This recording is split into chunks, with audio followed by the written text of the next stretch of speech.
Good morning, everybody. So, my loved one had to testify in court against the person that had raped them.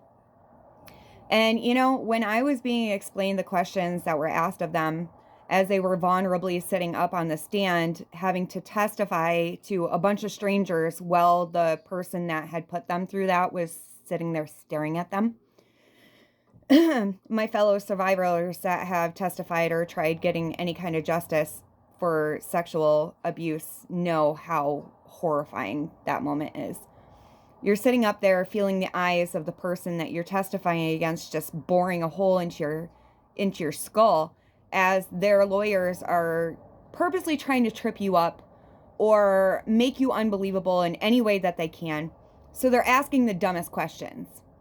So I'll tell you some of the questions that were asked, and it's amazing to me how much these things have not changed in the 30 years since I did it. They want to know what color were the walls in the room that you were in. They want to know what color the carpet was. They want to know what the person was wearing. They want to know what you're wearing. They want to know how much you've had to drink. They want to know what your actions were. It's like the person that caused this problem, the person that violated someone's security, the person that violated like their very being isn't the one that's on trial. It's the survivor that's usually the one that's on trial. And in those moments where this horrific stuff is happening, I know that in my case, I wasn't focusing on everything around me. If anything, I was trying to be outside of my body and as far away from the situation as I could be.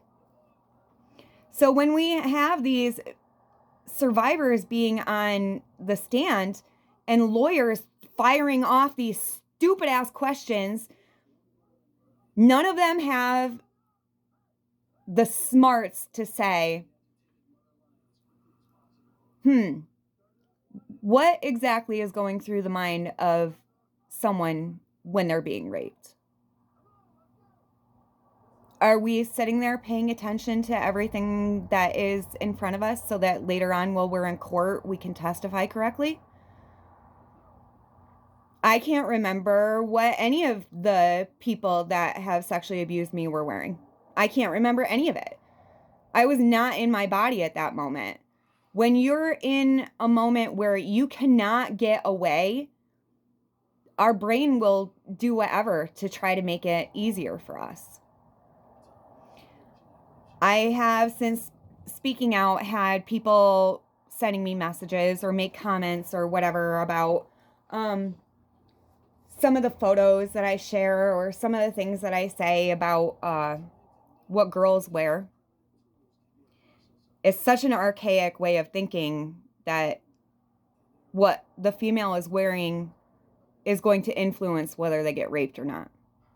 And I'll tell you why that does not make sense or sit with me correctly. When I was in middle school, I dressed very modestly. I would not let hardly any skin show. And that's when the worst of my sexual trauma was going on. And, the very first time that I was sexually abused, the person had to remove my diaper. You are never going to convince me that what someone is wearing influenced another person to be that vile. You're never going to get me to that point. So I wanted to ask, what are your thoughts on the justice systems? Why do you think that we are still in this archaic way of thinking that we need to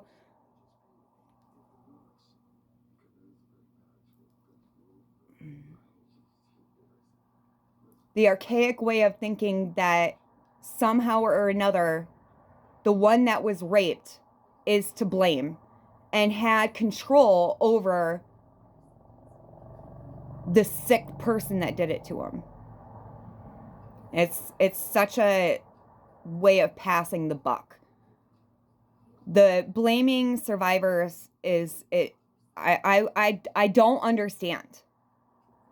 I would think that with as much growth that we've had in mental health educations and mental health studies, and I would just think that we'd be further on than this. So I'm kind of floored of how much this reminds me of when I last testified. And that person wasn't held up for anything either. It seems to still be set up where the perpetrator is going to get away. And I don't understand. So if you could help me understand it, give me some of your ideas. What do you think is the reason, and what do you think we can do to get this to change? It's just not right that survivors have to go through the original trauma and then go all the way back through it while being basically told that they're lying. So that's what's on my thought this morning. Have a great day. Much love. Bye.